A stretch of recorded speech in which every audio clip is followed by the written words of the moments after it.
यजमान श्रीमान योगी गो ब्राह्मण प्रतिपालक धर्मरक्षक छत्रपती शिवाजी महाराजांना माझा मानाचा मुजरा कार्यक्रमाचे अध्यक्ष प्रमुख पाहुणे गुरुजन बंधू आणि भगिनींनो, माझे नाव समृद्धी श्यामसार, मी इयत्ता 6वीची विद्यार्थिनी. मी आज तुम्हाला छत्रपती शिवाजी महाराजांबद्दल 2 शब्द बोलणार आहे. ते तुम्ही शांतचित्ताने ऐका ही माझी नम्र विनंती. यदा यदा हि धर्मस्य ग्लानाने भवति भारतम परित्राणाय साधूना विनाशाय च कृतम.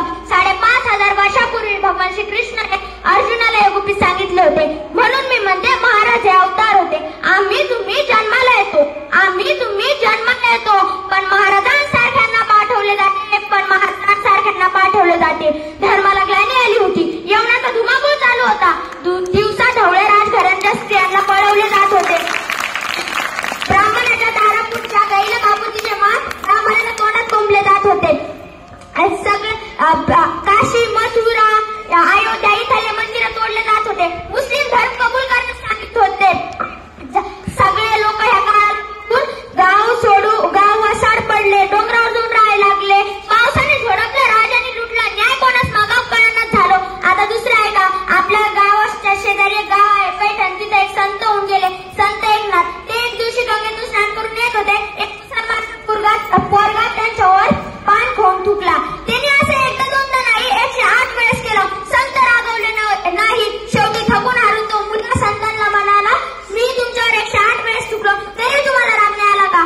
त्याच्यावर संत हसून उत्तर देत्या, अरे वेड्या, तुझ्यामुळे मला 108 वेळेस गंगेत स्नान करायचं सौभाग्य प्राप्त झालं. मी तुझ्यावर का रागवू? तरी संतांसोबत इतकं काय घडलं, तरी हा ज्ञानी समाज मरून पडला होता. संतांसोबत काय झालं याचं कोणाला काय घेणं देणं नव्हतं.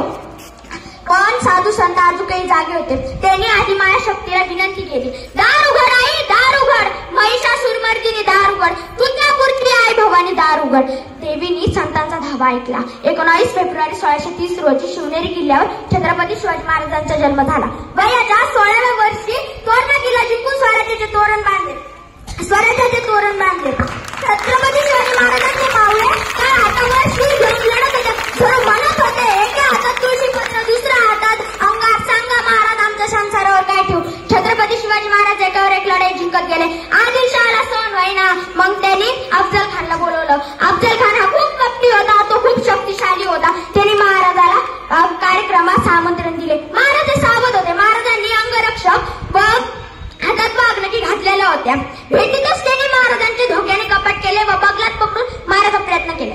छत्रपती शिवाजी महाराजांना काही नाही झालं. छत्रपती शिवाजी महाराजांनी जे वाघनखी घातले त्यांनी त्याचं पोट फाडलं. तो आरडत होता, या अल्लाह मुझे बचाले, या अल्लाह मुझे बचाले. त्याचा आवाज ऐकून भुईवाले पालखी घेऊन आले. मावळ्यांनी त्यांचेही पाय कापून टाकले. मग आता त्यांचा अंगरक्षक सय्यद बंडा हातात तलवार घेऊन आला. भवानी तलवारी सोबत त्याचा हात तोडून टाकला.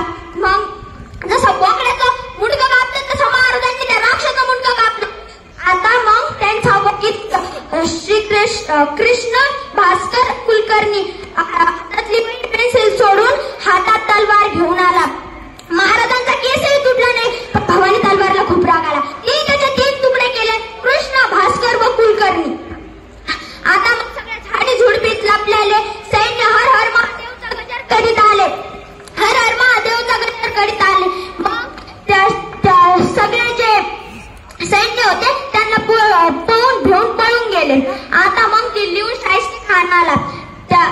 शाहिस्ते खानाला एका वराडीत 100 सैन्य घुसले व वारा जाताच कापाकापी सुरू केला. कोणाला काही कळत नव्हतं कोण कोणाला मारते. मग महाराजांनी त्याला बघितलं. जीव जाणार होता पण बोटावर गेलो. मुंडकं कापणार होता पण बोट कापले. पण कधी वापस नाही आला. आता एक दिवशी महाराजांना धोक्याने आग्राच्या एका किल्ल्यात कैद केलेलं होतं. तिथं